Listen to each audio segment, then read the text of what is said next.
Magluluto po pala tayo ngayon ng sinulbot o minatamis na saging. Bali, tamang dami lang po muna nilagay ko na asukal.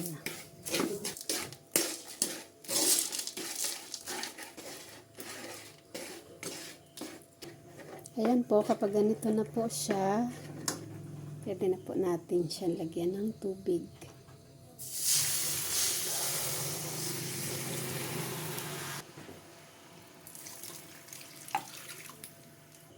Hayaan ko lang po siya dito para matunaw din yung nakadikit.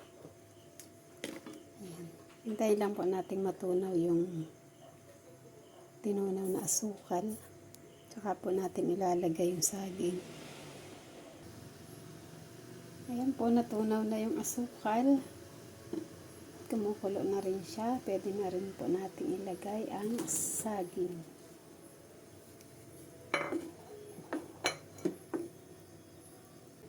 Katapos po ay hayaan lang po natin siyang maluto. Pwede po natin siyang lagyan ng takip or pwede naman pong wala. Para sa akin po ay mas madali siyang kumulo kapag may takip.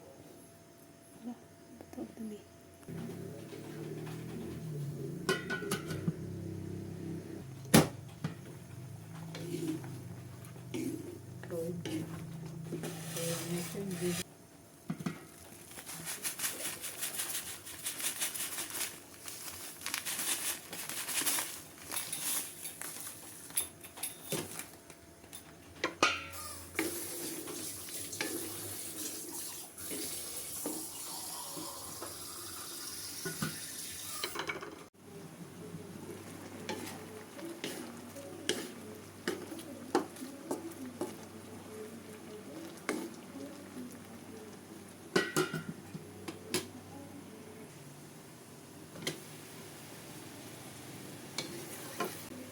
Kapag ganyan na po, ang kanyang sabaw ay pwede na po natin siyang patayin.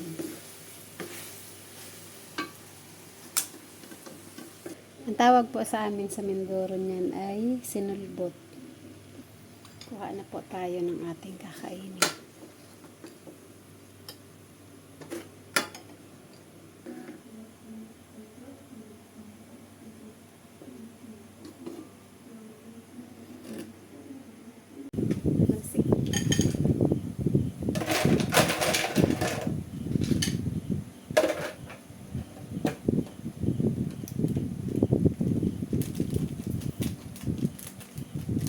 Ganito po ang ginagawa ko para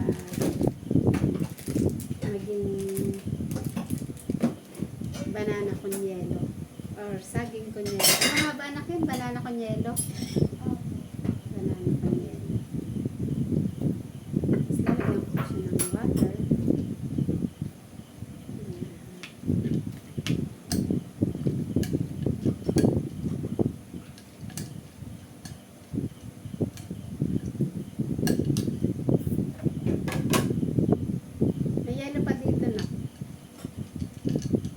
Lord, thank you po for the blessing. Kain po tayo, mga kapita, mga idol. Hala, ayaw matunaw yung ano. Ayaw matunaw. Sarap.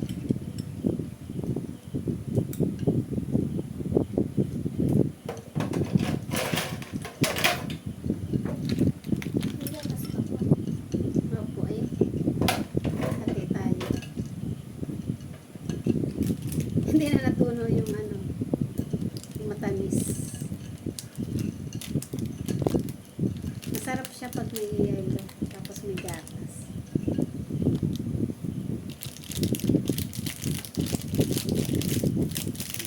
Ha?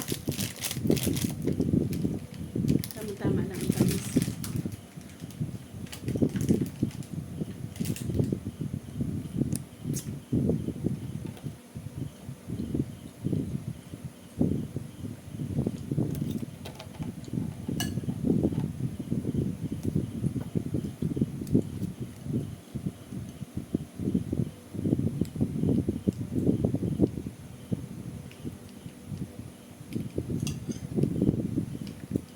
Masarap po ang ligat po ng ano, ng saging.